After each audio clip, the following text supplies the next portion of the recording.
Greetings and welcome to another episode of I Survived Youth Group in the 90s. I'm your host, Scott, and this, of course, is my esteemed co-host, Caleb. Caleb, did I do that intro wrong? Why are you laughing? Because I knew the adjective was coming, and I was already wondering what it would be. Although I think we've used esteemed before. I thought it was going to be like not cool because he doesn't watch TV anymore. No, okay. No. They're all synonyms of amazing. Oh, okay. I have a list. I'm checking them off. So there's plenty. Say we're back again to talk about the experience growing up as youth group kids in the 90s and how that has shaped our adult lives. We'll talk to old friends about their faith journeys spanning from the 90s to today and discuss current cultural topics through the lens of someone who grew up during that era. Caleb, tell us, who is our guest today? I forgot. How dare you? He is not forgettable. Fine, I'll do your job. No. Our guest today is my friend and clearly not yours. Well, we can't Aaron. include this. There's no way. Yes, we can. Oh my gosh. I'm editing. I got confused. I was like, because we've talked to an Adam, we've talked to an Aaron. Which one was it? Do I have it right? I don't think I have it right. I got all spooked before I knew the question was coming. Oh my God. Go ahead. You do the introduction then. All right, so we talked to my good friend Aaron. Aaron and I went to college together and not roommates per se, but we kind of roomed in the same pod or group for a couple of years, and he's been my good friend ever since, and I keep in touch with him even though he does not live around here. I always knew he had a church upbringing. I didn't quite know all of the details, and I think you will find, listener, that you will find out many of those details quite quickly because this is not a normal interview for us. Yeah, he definitely, I think he had thought long and hard about, should I do this? And then kind of once he had decided, like, yes, you could tell it was like he felt very strongly about, I want to say these things. And he even prefaced it beforehand when me and him were setting up, was this idea that like the whole tapestry needs to be told. Otherwise, like, certain parts don't fit. And like, it's like, well, why is this important?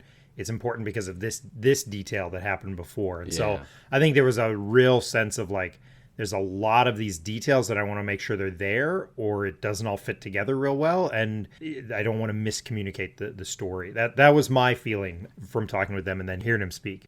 He really wanted to connect the dots, Yes, as you exactly. say, for sure. And so, frankly, we don't really interrupt him. We don't go through our normal questions in this interview, which makes it fun, which makes it unique.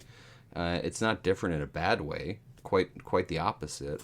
And so, frankly, you'll hear for the first half hour of this episode, we don't say very much. Yep. It's just him telling the story. And then we kind of clue into some of the theological points, the youth group historical points that we can, really relate to. And that's the style of it. So it's not a normal interview for us, but you know what? It was really good. And he gave us honest answers that we don't really deserve or ask for, but he was pretty clear and upfront that he wanted us to know what his story was. Yep. And I think that's what we're going for, right? Is, it's an opportunity to share your story, help somebody else understand it.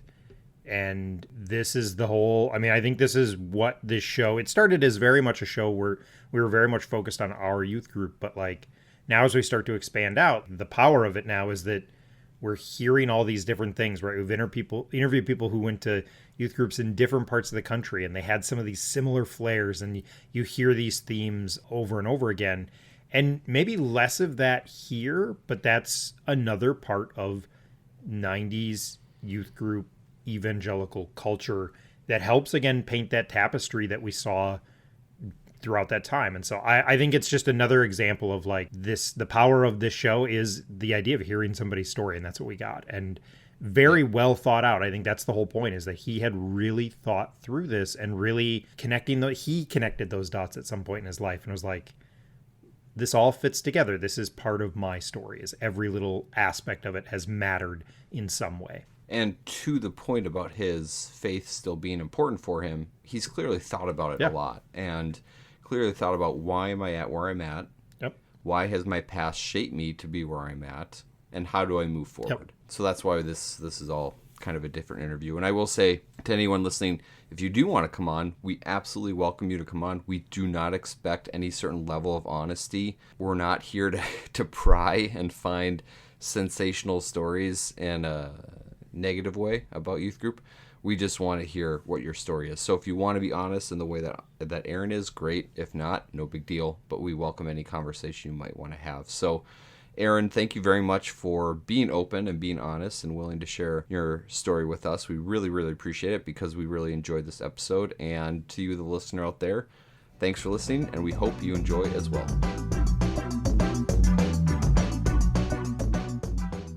I want to break in and quickly remind everyone that the views and opinions expressed on this episode of I Survived Youth Group in the 90s may not be held by or even approved of by everyone appearing on this episode. One of the goals of this show is to give everyone a safe space to share their opinions and thoughts on deeply personal matters of faith. We are not looking to start an argument, but instead we want to let people share how they feel. During our interviews and discussions, we may not represent every point of view on a given subject, and we understand that this may be frustrating at times, but it is the nature of a podcast discussion with a limited amount of time. We also know and want to acknowledge that our memories of events that happened 25 to 30 years ago may not be 100% accurate. We assume everyone's best intentions as they share how they remember the experience of their youth. Now, back to the show.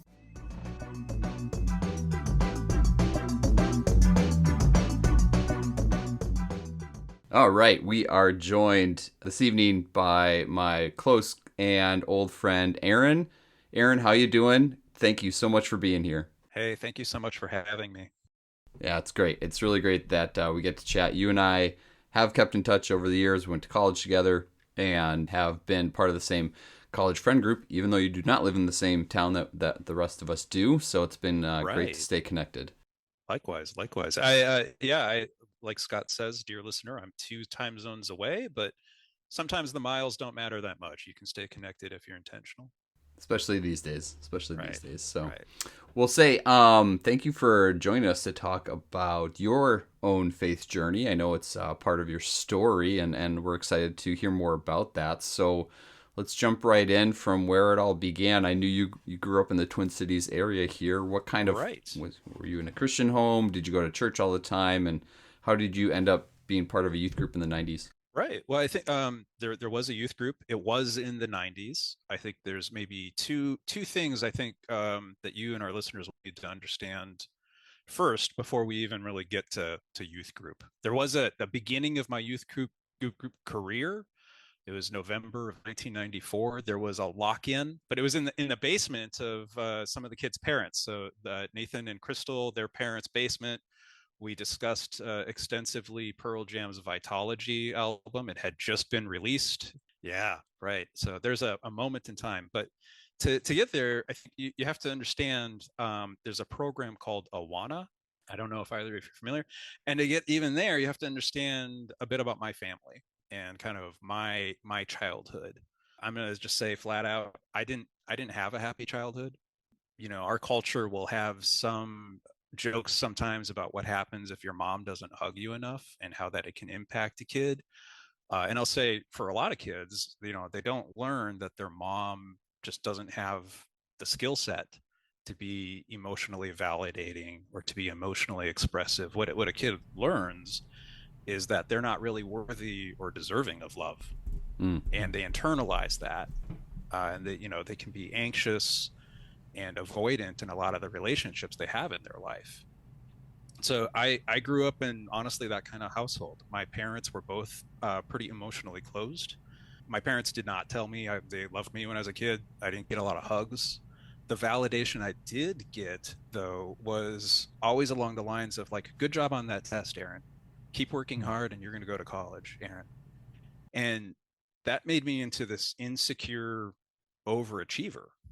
My sense of worth was really attached to what do I achieve, especially academically. I was, in soccer, that didn't matter as much. I played baseball here, that didn't matter. But if I did a good job on a test, that mattered a lot. That got some positive attention from my parents. The other thing to understand about my family is I was undiagnosed with attention deficit disorder.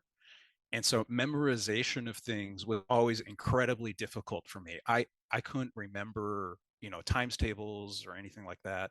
I was a smart kid and I was able to figure out other ways of, doing the math for that. But in Awana, which I would describe as kind of Boy Scouts and Girl Scouts for evangelicals, there was a strong emphasis on like you memorize the books of the Bible in order and you get rewarded for memorizing scriptures.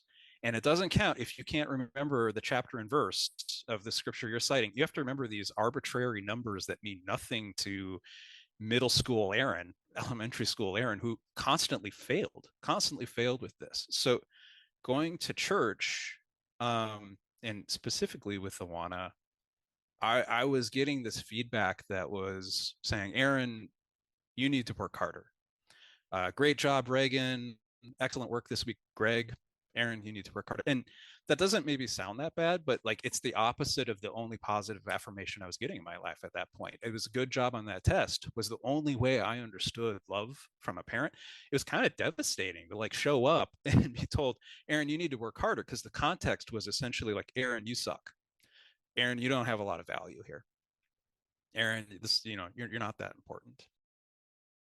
And so that was tough for me. It was kind of part one of a 1-2 punch, because the other part of the evangelical church in the 90s, the other part two of this was a real reliance on this imagery and the metaphor of God, Heavenly Father.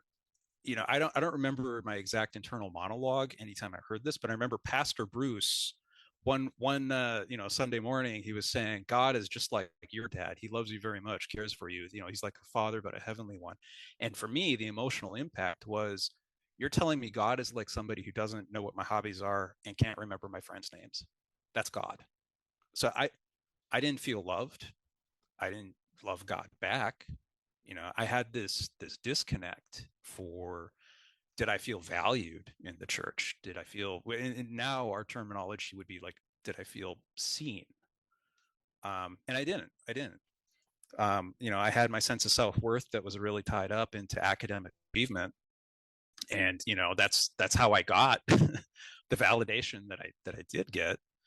I do remember also too, another clear memory from Pastor Bruce.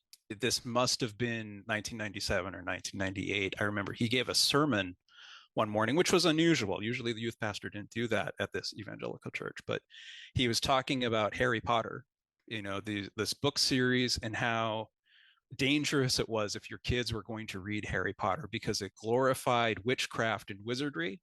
It could induce your kids to make a deal with a demon to try and get these types of powers.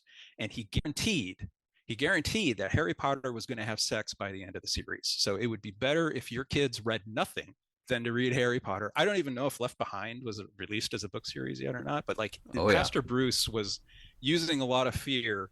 And for me, I was 17 or 18 by this point, I think. And I really remember, like, I had been intellectualized. I was rewarded for being academically rigorous and like really working hard. I was a reader, and I remember being like offended on behalf of these like younger kids that are like, well, of course they have to read. This is such an important life skill. How could they not read? And Harry Potter, I didn't think was as dangerous as Pastor Bruce was really saying. So that's kind of where I was, I think, at the beginning of my youth group career.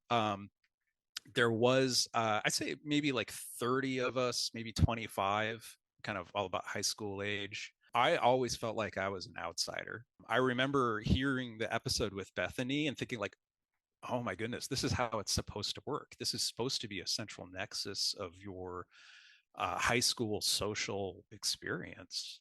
And I didn't have that. I was one of like two kids that went to my high school. Everybody else was going to Apple Valley or Egan High School. And I was very aware they had relationships with each other, like during the school week. They would see each other every day at school. I would see them for 2 hours on a Sunday morning. And I already didn't feel like I was really loved or valued or appreciated in the environment altogether.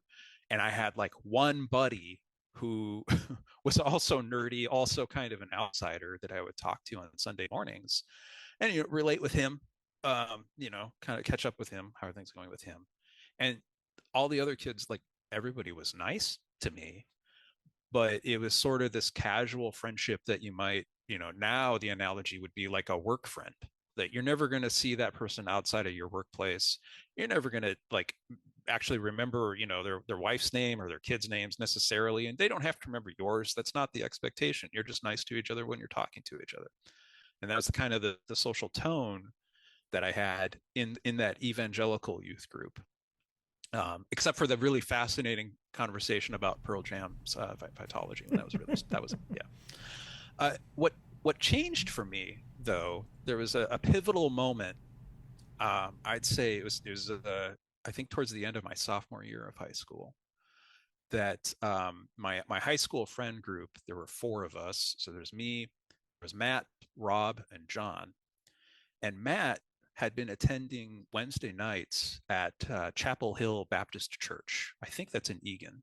He invited all of the three others of us to start attending with him on Wednesday nights, and I didn't want to be excluded or left out of anything, so I joined. And it was I wouldn't say the Baptist Church is like, in terms of theology, that it's so very different from the Evangelical Free Church, but the youth pastor there, Steve, had a very different style than Pastor Bruce. Pastor Steve, I think, is the first adult that I saw that was really open and authentic in terms of making mistakes and being honest to kids about what his journey was and how he changed as a result of the relationship he had with Christ. And so the way the youth group worked there, we would show up, I think it was about 2 hours, must have been like 2 hours Wednesday nights. And Steve was very open, saying, before he found Christ, he struggled with alcohol.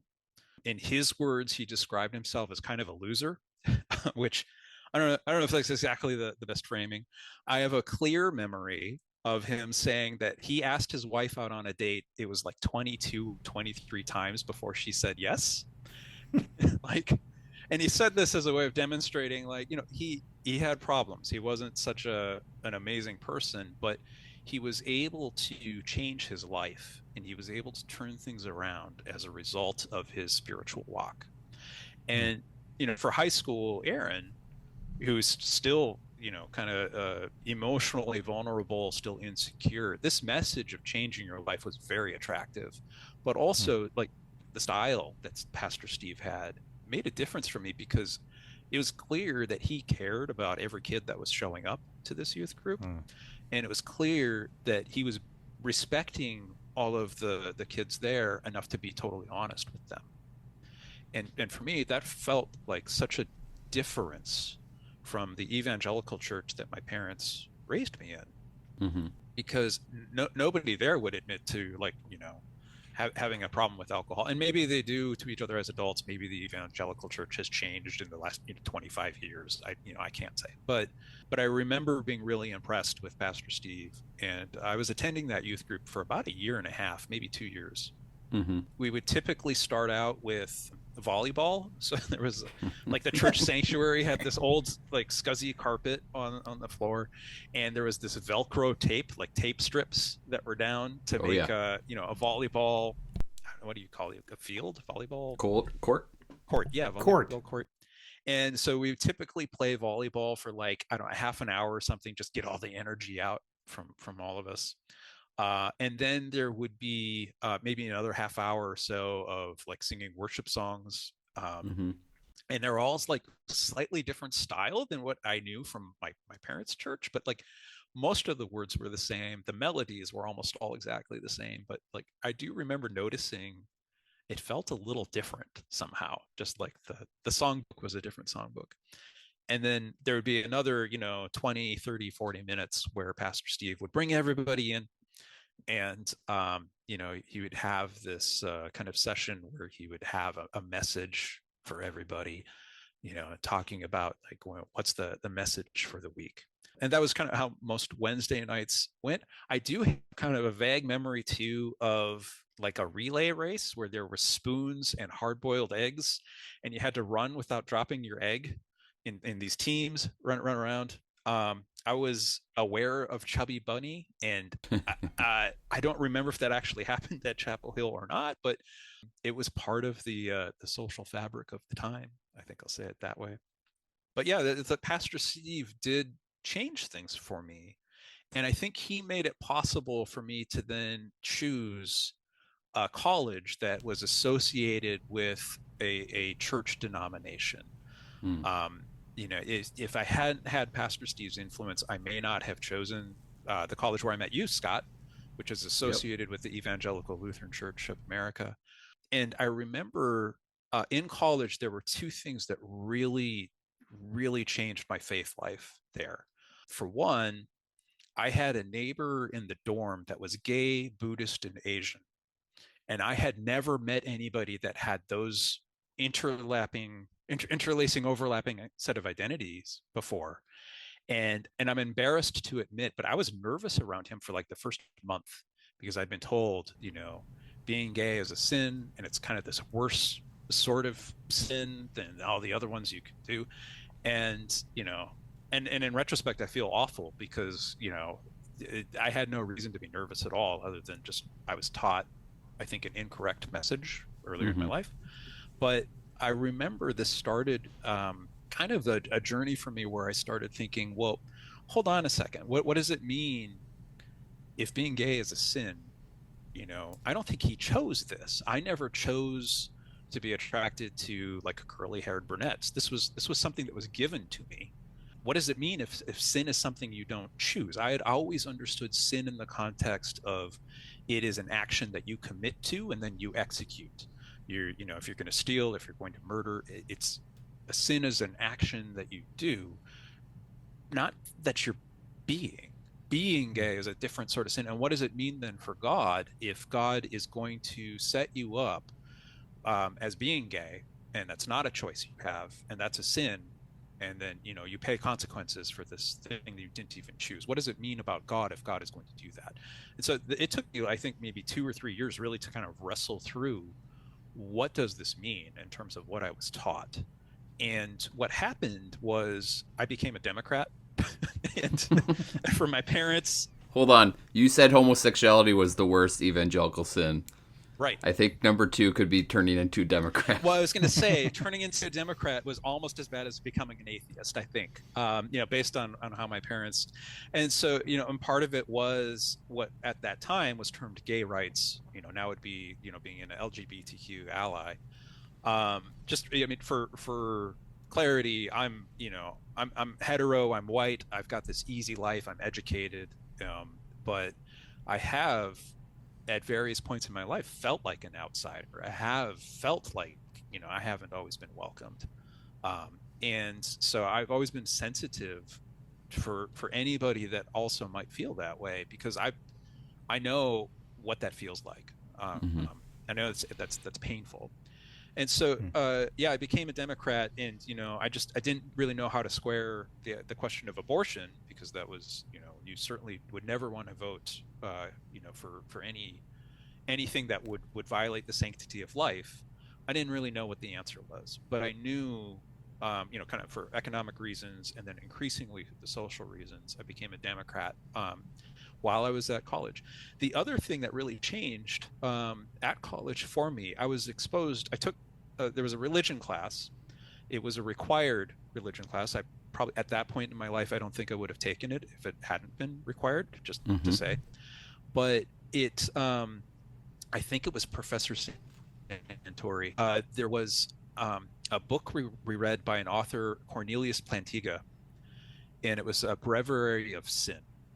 And I came across this idea in that book of what sin is that just blew my mind and my understanding wide open.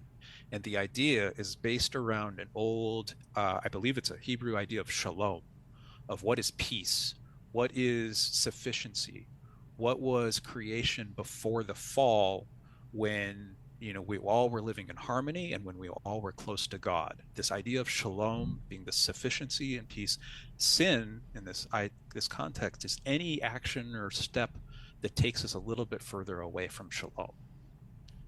Before this, my idea of sin was just, here's these 10 commandments, here's these 30 rules from my dad. You know, you don't do these things. You know, sin is just what's forbidden. And like, yeah, if you lean into the parables of Christ himself, lessons about, you know, how do you act towards other people, but sin really was just like a list of things that were forbidden. And then studying this other idea of shalom really made me question, to say, if there's something so foundational to my faith that can be understood in such a radically different way, maybe I don't know anything at all, you know? Hmm. Like, and so that really, I think, kind of opened up my mind for different types of understandings of God, maybe Mm-hmm. different types of understandings of Christianity. But I also didn't really feel like I was a priority for God or for any one church. You know, I still felt basically insecure. I worked my butt off, Scott, as you know, in my career, still trying to achieve things. Mm-hmm. And when I was 31, I had a goal to try and make vice president where I worked by the age of 30, which is insane. It's like I'm Alexander the Great of the financial world. And some people never get the title through their career at all. And I did it when I was 31. I was mad about it. Hmm. But I realized I had been working so hard for this title. And the reason I'd been working so hard for this title is I thought people would like me more. Mm-hmm. It was the same lesson my parents had taught me when I was a kid, that, you know, if you excel and if you achieve things, you're going to be rewarded and you're going to get this validation and this attention.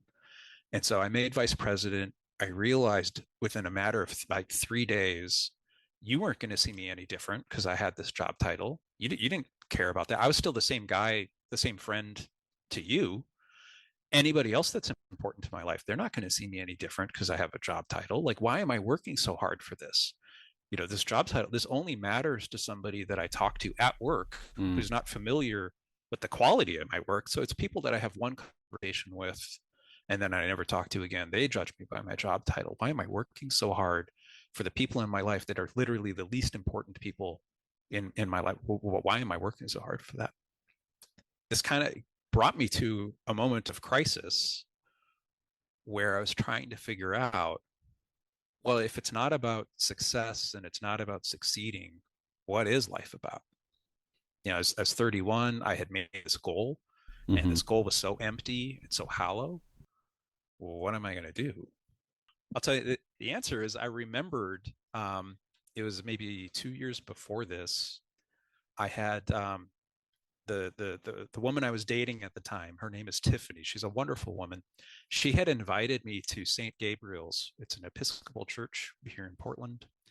And she invited me because she's an elementary school, still is an elementary school music teacher, and had worked with the kids there to teach them a few different songs. She wanted me to come out and support her by, you know, being there for this music performance. And I was like, oh yeah, I'll support this. I'll show up for this. And so I did. And I remember being struck by a couple of things at that Episcopal church. One, the whole experience, well, I should say it was a liturgical service, which is a very different style. I kind of appreciated that everybody was moving, standing up and reciting and singing kind of in unison. To me, that felt like it was uniting. It felt like there was a sense of community. And I remember thinking, like, there are millions of people around the world that are doing the same thing. They're worshiping in the same way that I am this morning. And that felt kind of like a beautiful thought to me in a way. Uh, the other thing I noticed was the actual. This might sound a little trivial, but the sanctuary itself was structured differently than the churches I knew. The sanctuary was circular. The church had a ton of windows and glass and stained glass. It was a very light, very airy, sort of open space inside. And maybe that's kind of what tinged or influenced my perception that it was a more joyous gathering, and the emphasis more was on celebration of creation and celebration of God. This joyous response to it that I hadn't really seen in other places. So that's kind of the second thing. The third thing that really struck me was the actual relationship between Tiffany and the priest. I don't want to divulge too much of somebody else's story, but Tiffany had lost both of her parents at a very young age, and this priest stepped in and kind of a mentor, I wouldn't say like maternal role, but a very close, very nurturing role for her when she was young. And I could tell there were still remnants of that sort of rapport and that closeness, even 20 years after the fact. And I just hadn't seen, I mean, I'll do credit to Pastor Steve.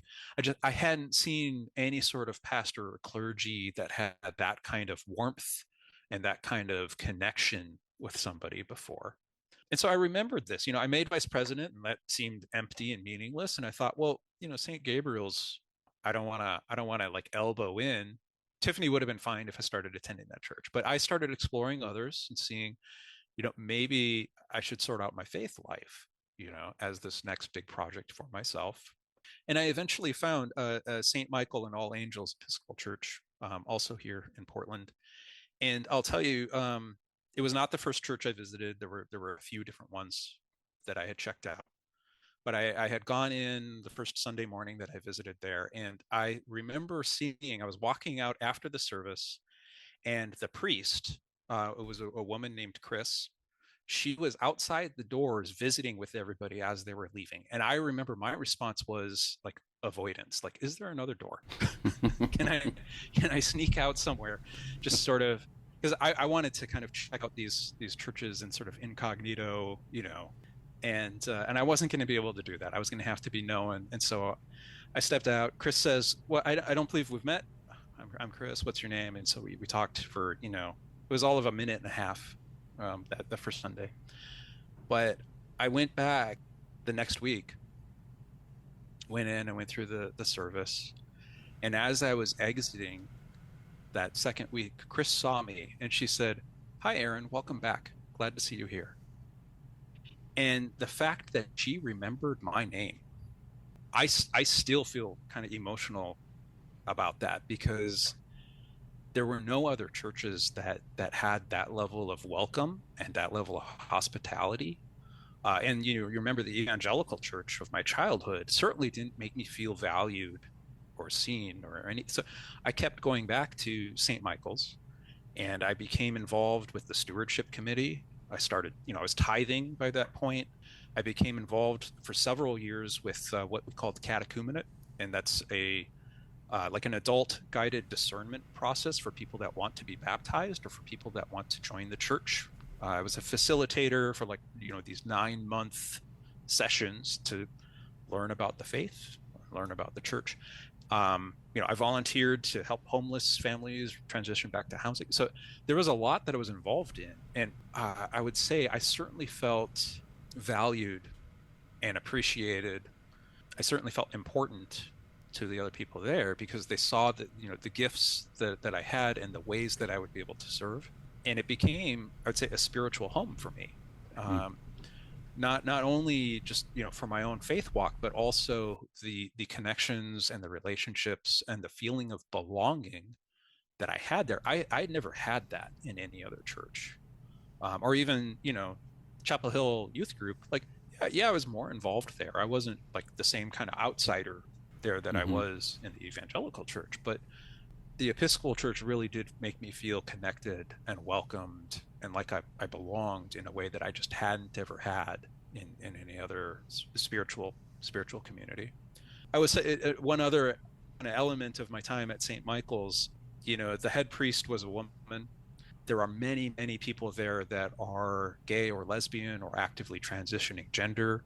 I'd say maybe like half the church even could be LGBTQ or LGBTQ adjacent, with like an immediate family member.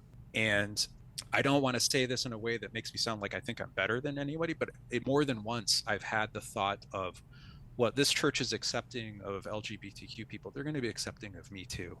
And that is kind of a reassuring thought I've had. Now, I mean, I would say it's kind of unchristian of me to say, like, well, if they accept these other people, well, then I'm better than them. They're accept me too. That's not how I mean it. I just mean these are often groups that can be excluded by other communities of faith.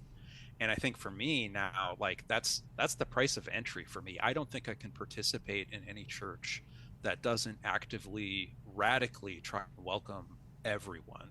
And in part, I think it's because of the ways that I have been wounded myself, early in my life, early in my family life, and with those first experiences with the evangelical church. my faith has changed, and to say that is kind of an understatement.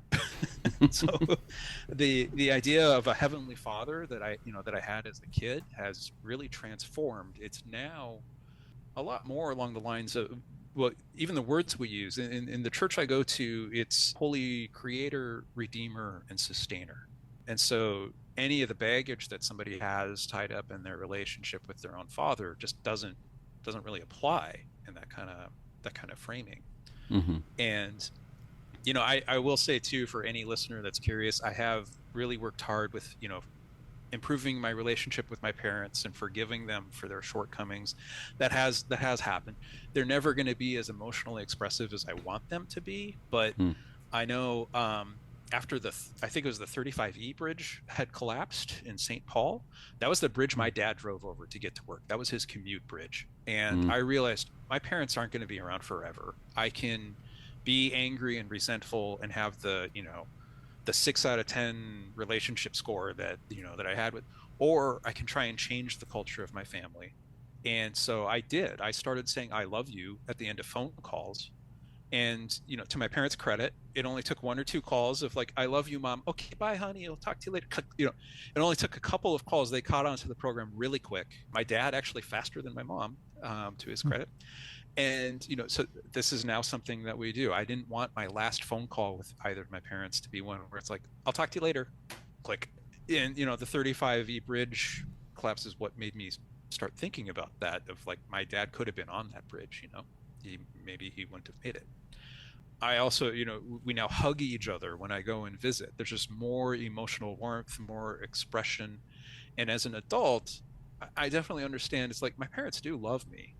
They just don't have the skills and the tools to really express it in a way that a kid was going to see it and feel it and understand it. As a kid, it's like, I'm just there and there's these rules and they're feeding me. But as an adult, I understand there's a number of sacrifices that they made for my benefit and for my sister's benefit, that they had kind of difficult jobs. They certainly had difficult childhoods themselves. And there's a lot for their parenting style that came from their own experience as kids, and that they improved. And so for them, I'm sure they thought like they did a much better job than my grandparents did with them, and they probably didn't see or recognize that my sister and I had this level of emotional neglect, that we weren't getting everything that we really needed for a healthy childhood, for a happy childhood. So I've really come around to understand my dad certainly a lot better once I was done with school and I had a job, and I could empathize a little bit better of what would it mean if I had a job that was physically taxing and that I also hated, and that I was doing it so my kids had dental insurance. Right. What would I need to do on the weekends to recover and recuperate and get myself ready for another week? And how much energy or how much bandwidth would I have for kids then to play catch with them in the backyard, or take time to hug them and ask them about what their day was like? Maybe that answer would be kind of like what my dad was like, where there wasn't a lot. It was a journey. It started, I think, in what I would describe as kind of a painful place, but I can see there are ways that God met me at various points in my life. And there were these, one action kind of opened up the possibility of further action at college. And that opened up possibility that was going to be in this different relationship with this different person. That church opened up a possibility that I could actually find a spiritual home at St. Michael and All Angels. I don't think there's any one moment that's more important than all the other moments, but it was this sort of accretion, this kind of gradual building on these other moments that had happened, that sort of led me to a very different understanding of God and the place where I am now in my faith. Are you still at that church today? Yes and no. I'm a member. I'm on the mail list. I read all the stuff. I've only been in person since COVID, like one quiet morning during Holy Week to walk the labyrinth. I haven't been back on Sunday mornings because my own life, I've moved for one, but also I got rid of my car. So I work and live downtown. And for me to get out to where it's located, I would have to take mass transit. Hmm. And sometimes I worry about what germs I'd be exposed to if I head out there. In particular, because two of the people that are most dear to me at that church are in their 70s, and if I hug them, I could get them sick. Mm. So I'm on the periphery. I know at some point that'll change. I'll be physically present, but I'm not physically present now. Sure, that's fair. Yeah, Just curious. So, thank you for giving us that story. that's a lot, isn't it? That was the answer to the first question. So here's the second question. Yeah, let's do it. No, I mean you clearly covered quite a bit there, and Right. we really appreciate the openness about talking about hard things instead of kind of going down the list, which you've done a lot of. I mean, I'm just gonna maybe we can talk about some of the things you brought up. One of the things Sure. that you brought up, first of all, I'm glad that you weren't swayed by the Harry Potter interpretation because that was a prediction. That's a pretty bold prediction, Bruce. Well, I don't know if Bruce has ever gone back to correct himself either. I was gonna say that Yeah, might want to own that one, right. but I will say, I think I was a little too old for Harry Potter when it was Yeah. released. Yeah. I didn't read the books, but I understand Harry was still virginally pure at the end of the series. So. that is true. I remember a few people in our church, including the pastor's wife, who was a teacher. She was like, "I'm not intimidated by these things. They're good literature. We should encourage kids to read." Right. And to that point, Aaron, of like maybe it's a parent or a teacher or somebody in authority kind of telling you what's good and what's bad, what's a sin and what's not a sin, without the emotional relational trust, it's always going to fall flat. Well, I will say, Bruce lost credibility with me by that point. And, Right. So anything that he was saying, even if it would have been a beneficial message, I don't think I was going to like internalize it and hear it and carry it forward. Steve, on the other hand, like I trusted Steve. I had that rapport and I had that trust with him. And so some of the messages that he had, I think were making more of an impact with me. That part of your story is interesting to me because you had two different experiences of that youth pastor figure. Right. Right. Even though, Steve wasn't obviously perfect either, maybe came at it a little bit differently. Instead of a defender or a strongman, he was more like, hey, I'm one of you. I'm an outsider. I'm an outcast like you guys. Right. If you've ever felt that way, me too. Right. Yeah, and I think he was really successful at connecting because he was willing to humble himself, in that way. I do remember the evangelical church, and maybe this is more of a criticism I've thought of in retrospect, but it to me felt really like the emphasis was on being intellectually correct. If you believed the right beliefs, that was what was important. If you by extension then had the right sort of relationship with Jesus, that's all you really needed to worry about. And yeah, there were youth missions to Mexico, there were adult missions to Uganda, like there, you could, but the emphasis really was on this intellectual correctness, versus the church I'm a part of now or a member now, St. Michael's. I remember asking Reverend Chris once, well, what's the church's stance on pre-trib or post-trib? I think my mom asked me, and then I was like relaying this question to the priest. And Chris, I remember her answer really frustrated me in the moment because she said, "Oh, there's a diversity of viewpoints on that. It's a really interesting question, and a lot of people believe a lot of different things." And I was like, "Well, what's the church line, Chris? What's the church?" And I think she knew. I think she knew that this was a test, and she wasn't going to fall for it. Yeah. And so at the moment it really frustrated me, but over time I came to realize the emphasis there is very much more on service, very much more on social justice. I think I listed a few of the ways that I volunteered. I know every week people are going to a local grocery store, taking the items that are about to be thrown out and sending those to local food shelters. There's really I think an awareness that in your zip code somebody is hungry right now. In your zip code, somebody is homeless right now. Somebody in your zip code is heartbroken right now. And you can act like Jesus would act with that person. and there's nothing that's really stopping you from that. Whereas the evangelical church is like, yeah, you witness to people, but you witness to people, and it almost felt like you were trying to like argue them into faith. Like, well, Islam can't be correct for this reason, this reason, and this reason, and there has to be a God for this reason, this reason, this reason. It didn't. It felt like a different style, but it also felt like a really different emphasis too on what is the church about, why are we meeting there, and what's it for. Well, the emphasis is on the spiritual salvation of a person. That conversion process saves them from that. The ultimate thing is it saves you from an eternity in hell. Okay. Oh, go ahead. Well, I was going to say too, and there's also emphasis on what it means for your day-to-day life, but that's the result.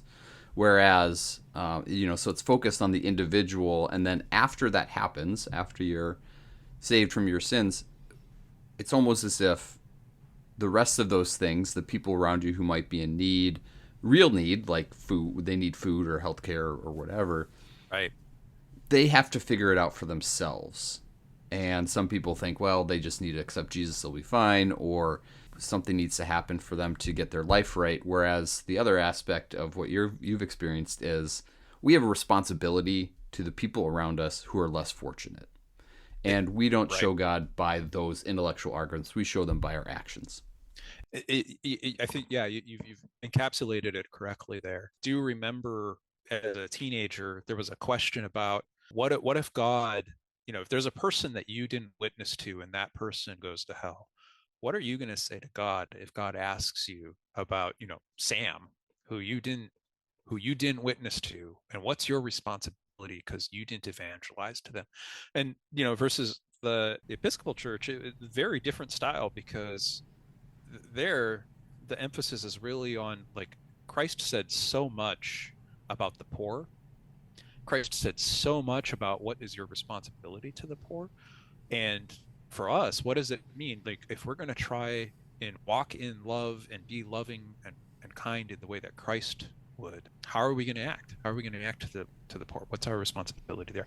And it's a much more, instead of being like centered in the head, it's much more centered in the heart, I think. Maybe that's the most succinct way I can put it. I resonate with that. It's something to just try and watch. I get convicted by because I'm not giving away all my money or anything. I'll be honest. I'm not going to sit here on a soapbox and tell other people I'm really a good example of doing that. But just the emphasis on culturally what that, how are you looking out for the other person? What does it mean to be responsible for them spiritually?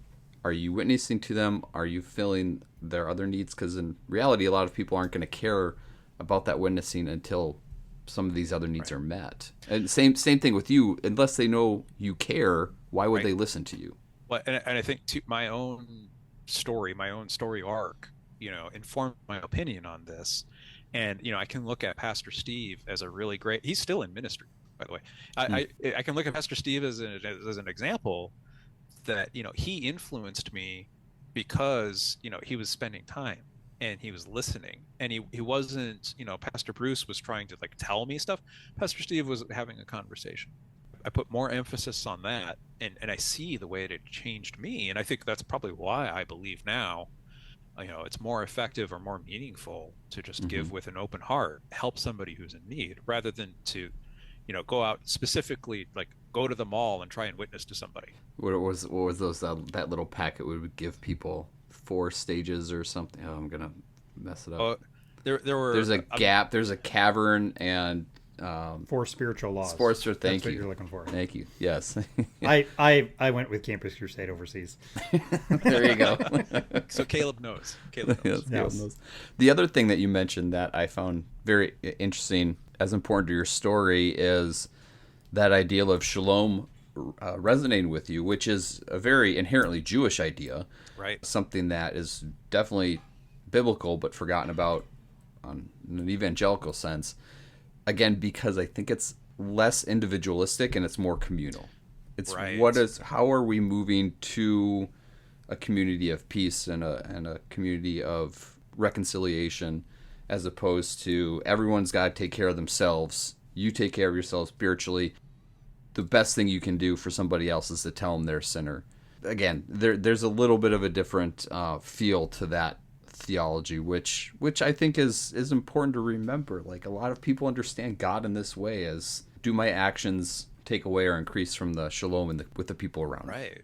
It makes it possible that you can frame this in terms of positive action. Like, I'm going to repair a relationship, or I'm going to heal this other person, or accompany them on a journey of healing. I didn't learn until my 30s, as part of my catechumenate facilitation at St. Michael's. Sometimes the best gift you can give to another person is to just sit with them and listen as they process, or as they analyze some of their own experience and some of the problems that they're having. Like, you don't have to interject ideas or problem solve or go into the, man mode of like, oh, here's the solution, I'm going to give you advice.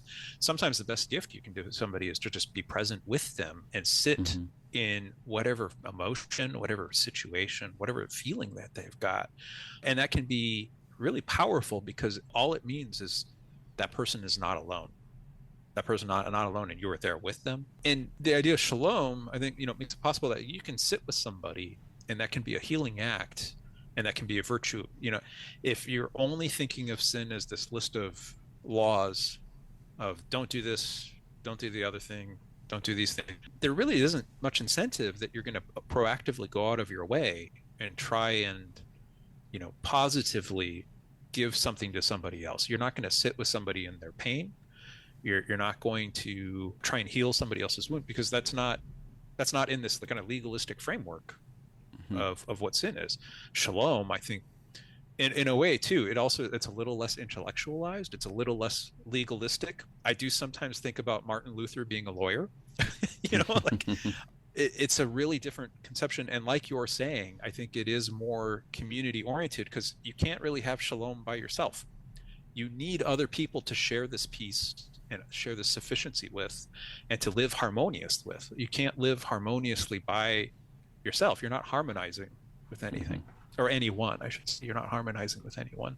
Yeah, exactly. I do sometimes wonder, though, my connection and attraction to St. Michael and all angels, is it sometimes more about the social connection and the feeling of belonging that I have than it is about God?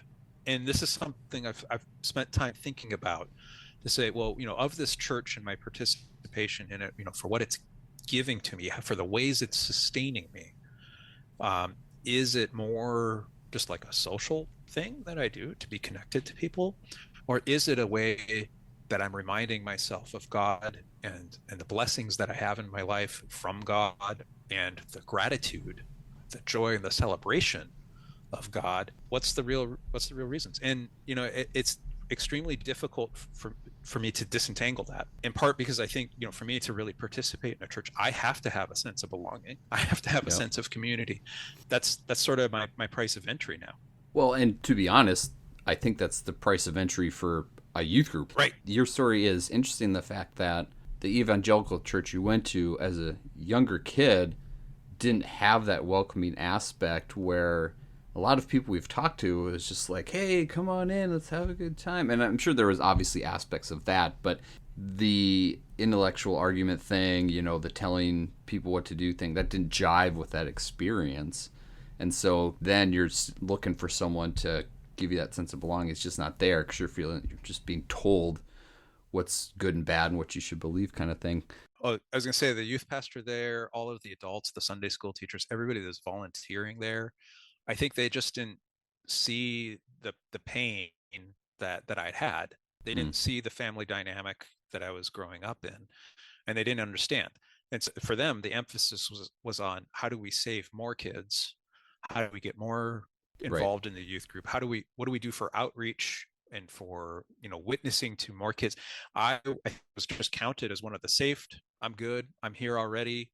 Let's save more kids. And so I was never the priority, and nobody ever thought to second guess, why did I have this deadpan look on my face when somebody starts talking about heavenly fathers?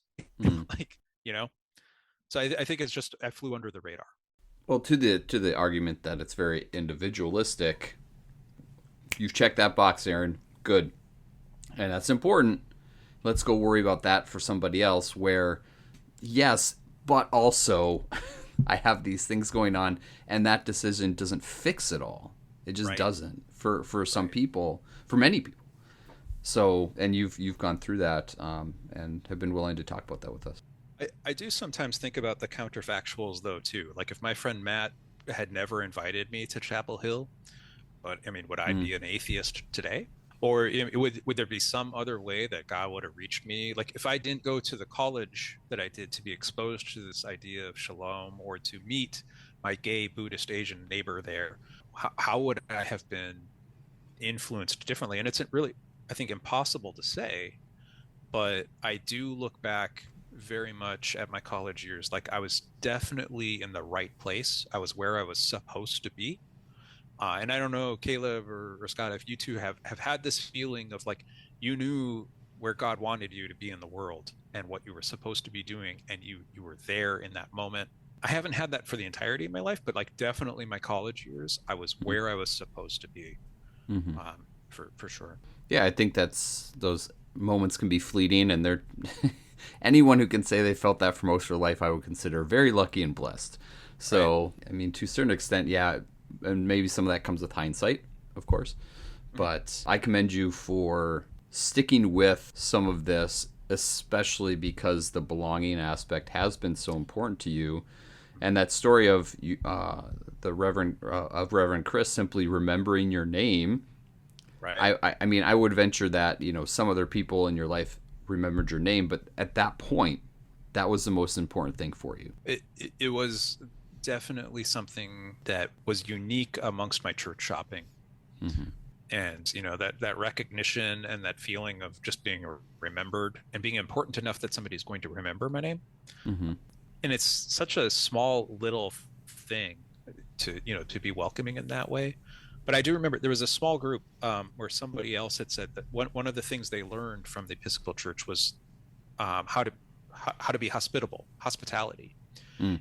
And specifically, I don't think this is a lesson I had learned when this person was relating it. Maybe they were trying to teach me. They could have, but they said in a church, don't ask somebody if they're new. Scott, are you new here? Well, you could easily have been going here for 3 years, and then now we've created this awkward situation where it's like, oh yeah, you've been here 3 years, you just were going to the other service, or you were here for 3 years, but you sat behind me and I never Mm-hmm. noticed. Or what you do is you say, I don't believe we've met. I'm Aaron. What's your name? Mm-hmm. And then if somebody's been there for 3 years, you haven't created this awkwardness for them. It's just a more welcoming way. And so I think I have learned kind of more of that type of hospitality and more of that type of warmth, from the small group work and the catechumenate that I've done. I also too learned, everyone has got some kind of wound. Maybe it's not like mine. Everyone's got something that they've struggled with, or a way that they've been hurt, or a way that a period of time where they have felt distant from God, or a time where they're angry at God. And having a community where you can be authentic about that, where you can be honest about that, is so incredibly valuable. And I don't have, I think, the breadth of experience to know how frequently churches provide that for adults. I don't think it was going on at the Evangelical Free Church, because there, my message really was every adult has a perfect walk with God, and nobody has doubts or questions. Because if you have doubts or questions, the elders will tell you the answers, Mm-hmm. and they'll search you out. And that's just never been my experience. I mean, there are points in my life where I felt really distant from God. I still believed God. Through my journey, I've come to love God back. But there are times where I feel closer, and there are times where I feel more distant. And I feel so lucky that I can go to a church and I can talk about this, and nobody's going to judge me or feel like I'm anything less. Nobody's going to feel like this diminishes me or my faith walk in any way, just because I can be open about Mm-hmm. this was a rough week. This was a rough week, and I didn't feel God in my week. Or the alternate of like, boy, on Tuesday morning, I felt touched by God Himself, and I was floating all day. And just being able to talk about that and know that people will be so accepting and still be just as welcoming and connected to you afterwards. That kind of trust, and the sense of security in having that kind of community, I think, is really it's important and valuable.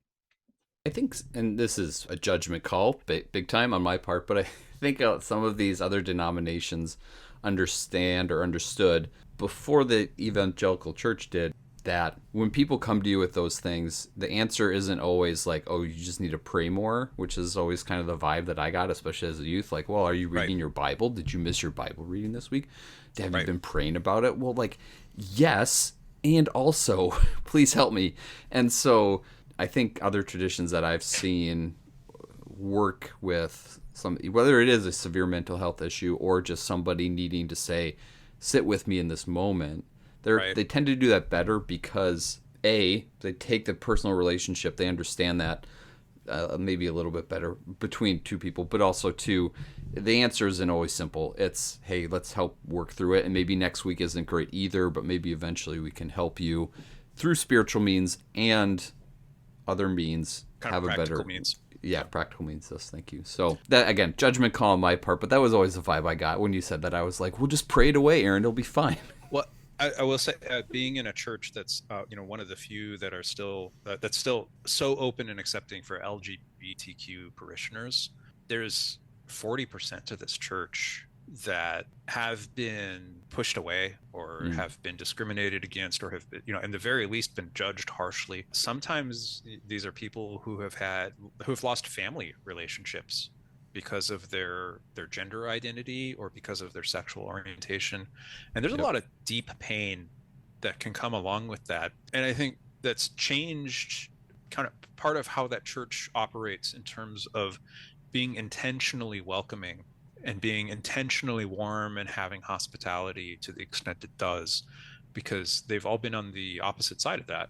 And, or I should say so many have been on the opposite side of that. And they know that, if any place in the world, the one place where a person can feel accepted and welcomed is going to be in a house of God.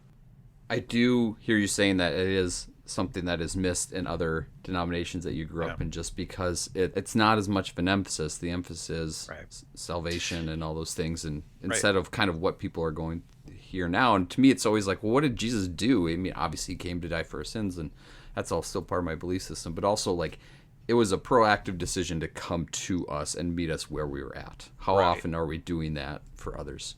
And I should say too, my understanding of God, through all these denominations, I think God really does meet people where they're at. He does meet people where people need him to be. Part of why we have, Baptist congregations, Lutheran, Unitarian congregations, people I think need different things from God. Some people like me, I need this sense of connection and this sense of belonging.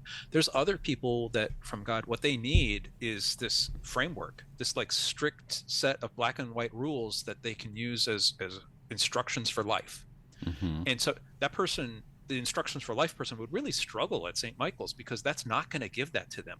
St. Michael's is going to say, just be loving and kind. That's what Jesus would do. And this person be like, okay, but what if I know my sister's cousin is, embezzling money? Do I have to tell, or if they're cheating on their spouse? Like, some people I think need this sort of framework to feel like they know what's correct and what's expected by God, what's moral. Other people like me, I need something else. Like, that set of rules, I would find stifling, and it would leave me feeling disconnected and probably just, unvalued and unseen. I need that connection, and I need to feel a sense of belonging. That's the only way I'm going to stick around. So, I think, it's the same God. It's the same God that's active and reaching all these different people. And I'll even say the evangelical church that I grew up in, it was feeding people something because they kept showing up. There were long-term members there that were being sustained somehow. It was not a good environment for me, but it was a good environment for other people.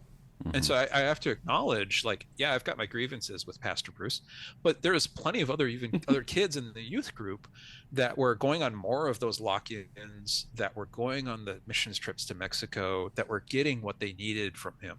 And it wasn't me, because I think he didn't understand how there was a disconnect from the intent of his message and what was the emotional weight of how I was receiving it. It's a hard thing to do for anyone, but with so much importance on the message and everything, Right. Especially because it sounded like that church wasn't like a mega church. It wasn't like there was a youth group of 300 kids or something, like No. there might have been a chance to go down that road. Not to say that I don't want to be critical of what he was trying to do, but it just didn't happen for him. Right. I do remember there was a summer camp that was associated to the church called I think Chaminade Lake in northern Oh, yeah. Minnesota, Camp Chaminade. Oh, yeah. And there's horseback riding, there's archery, there's all this other stuff, and I guess like also like some level of kind of shenanigans. The camp counselors sneaking off into town to go watch movies, stuff like that. I do have kind of fond memories of being in like youth programs at Camp Chaminade, like learning how to use a bow and arrow. And my first ever experience with riding a horse, I was terrified of this animal and what it might do. And so I made sure to request the like slowest, most gentle, oldest horse that they had. It was a horse named Dolly. And I was like, I don't know, Dolly might still be too much for me. They had this other, like, it looked like it was a stallion. It was another 50% taller than Dolly. Yeah. And, there was a younger kid, Joey, who was like, I'm riding that one. And I was like, do you have any smaller horses? Anybody more gentle than Dolly? And in the end, Dolly and I worked it out. We had an understanding. We were able to go around the square of the pasture, and it was a successful outing, a successful equestrian venture. And then, at Camp Chaminade also too, there'd be these after dinner, kind of a bonfire. It was kind of a magical experience to sing praise songs in the woods off this Minnesota lake as sun is going down, like sunset, praise music, all these other kids, some of them from your church, some of them from other places. I do remember that. And that was, I think a good experience, but like I said, I don't think it changed the trajectory of my spiritual autobiography or my faith walk in the way that these other moments that we talked about have. It wasn't enough to kind of outweigh some of the more deeply emotional things that you had to get through. Yeah, it didn't undo the wound. Right. That's a much longer process that not a horse can fix. So, I mean, all due respect to Dolly, she was a gentle creature. Shout out Dolly. Well, hey, you've been very, very kind to share such an honest story with us. We very, very thankful for that. Don't want to keep you very long. So in general, I just kind of want to ask one last question, which is, how do you think 90s Youth Group contributes to the person you are today? Oh, let's see. It's an excellent question. I think the real answer is that it opened me up to going to a religiously affiliated college, which then opened me up to, being in a relationship and going to see a kids concert at an Episcopal church, which then opened me up to joining, becoming a member of a different Episcopal church. So I definitely view it as one step on my journey, but also too, it's I have to say there's a way I think I didn't do it right. Like instructions were unclear. I didn't do youth group right, because I know some of the other guests you've had, were so involved and so connected in one youth group, and I was kind of straddling two. And and I one of them I was definitely more connected to than the other, but I think by virtue of having to, maybe I just wasn't doing it right to begin with. So I don't know, I guess if I had advice for a young person today, I'd say maybe try three and go with the one that just go on all burners, go with the one that fits you best. Sure.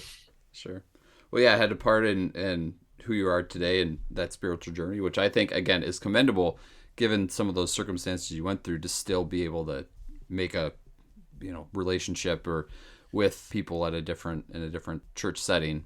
Right. That's great. So, and in some way, maybe the things that Bruce or Steve or whatever other people were in your life had hoped for, it worked out, just looks a little differently than what they expected. I sometimes think my parents are a little disappointed that I'm Episcopalian.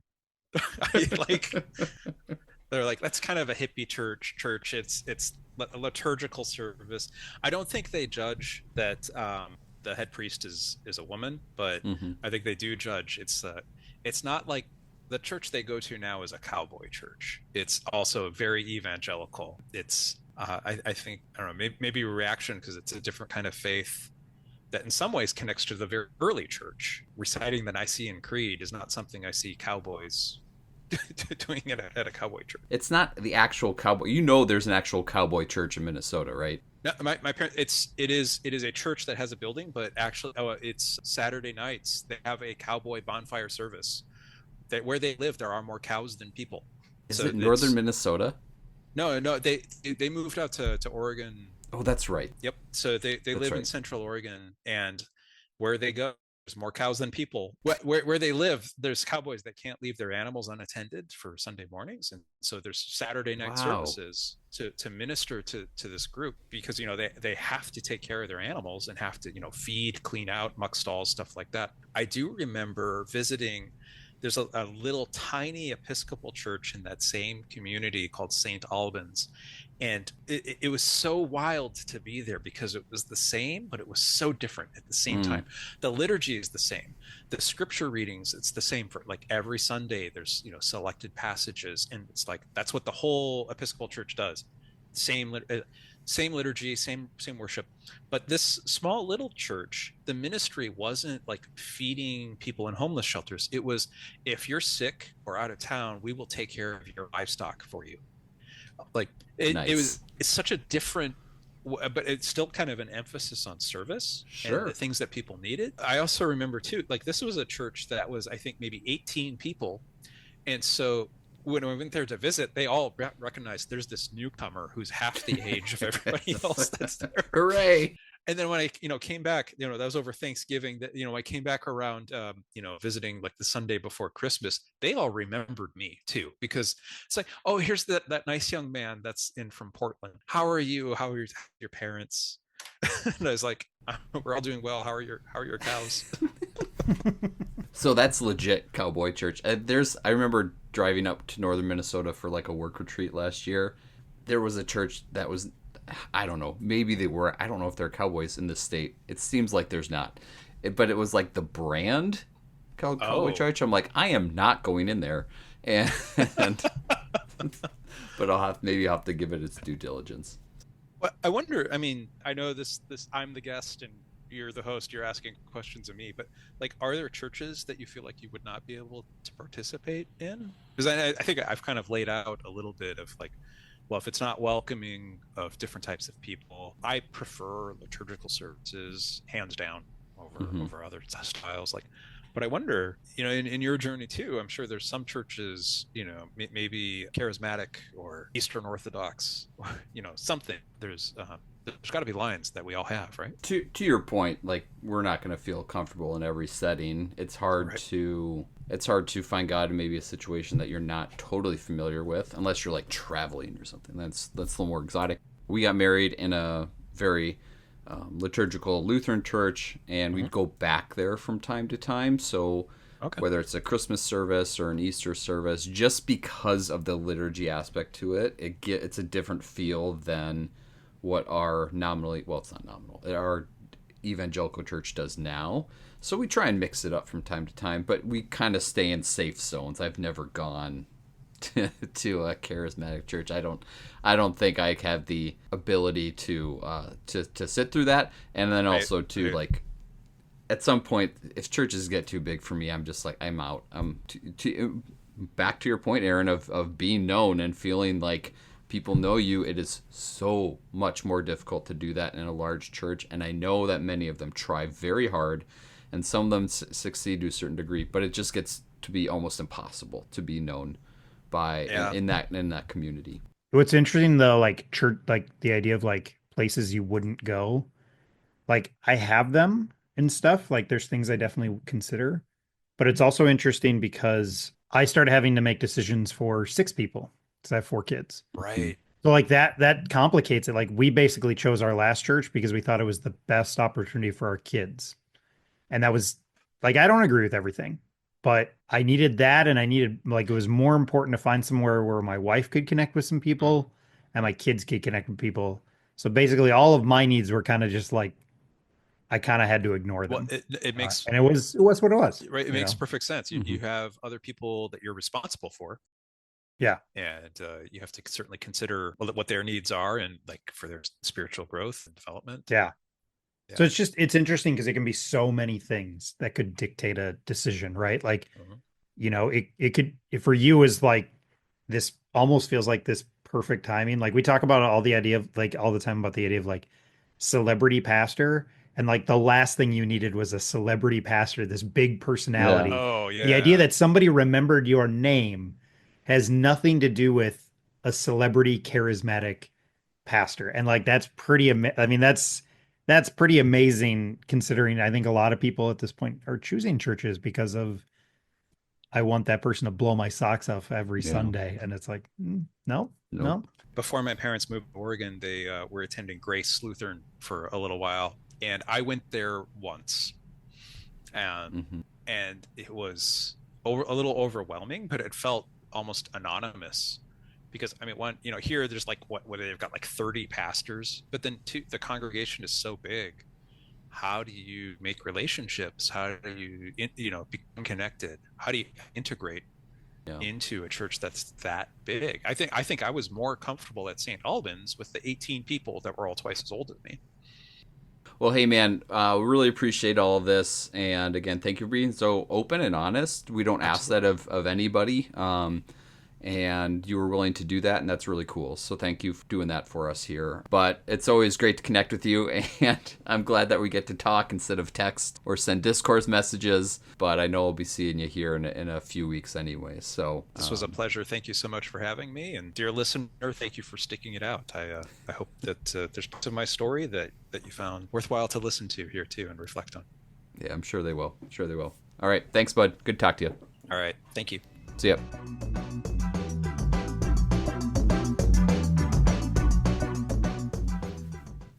Thanks for listening to this episode of I Survived Youth Group in the 90s. We hope you enjoyed it. Once again, we want to say thank you to Aaron. Thanks for taking the time to talk with us. We want to thank you for your transparency, your openness, your honesty.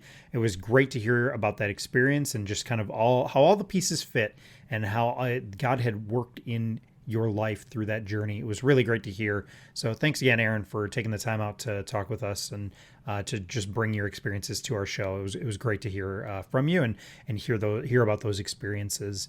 Let us know what you thought about this show or any of our other shows. You can find us on Twitter at the handle @SurvivedYG. You can also email us at isurvivedyouthgroup@gmail.com. If you are interested in being on the show, let us know. The best way to do that is to reach out to that email. Again, isurvivedyouthgroup@gmail.com. You didn't necessarily have to attend the youth group we did, but if you have your own youth group experience from the 90s or 2000s that you'd love to share and kind of talk about how it's impacted your life, we'd love to connect. We'd love to have you on the show. So shoot us an email and we'll try and get back to you and set something up. It does take a little time, so be patient with us. Just getting everything scheduled and all that stuff, but please feel free to reach out. Please subscribe and share the podcast if you're so inclined. Leave a rating or a review. If you enjoy this show, you might also enjoy the other podcast I do. It's a music podcast called the Album Anniversary Podcast. Over the last couple of years, I've researched and documented the release date of thousands of albums. Throughout the week, I post about them on social media. I've had a couple different formats on the show, but it's a chance to sit down with somebody and talk about an album that's important to them or an album that they love. Once again, it's called the Album Anniversary Podcast. The music at the beginning and the end of this show is the instrumental version of the song Positive Charge by the artist Dread Pirate Roberts. Thanks again, and we'll talk to you soon.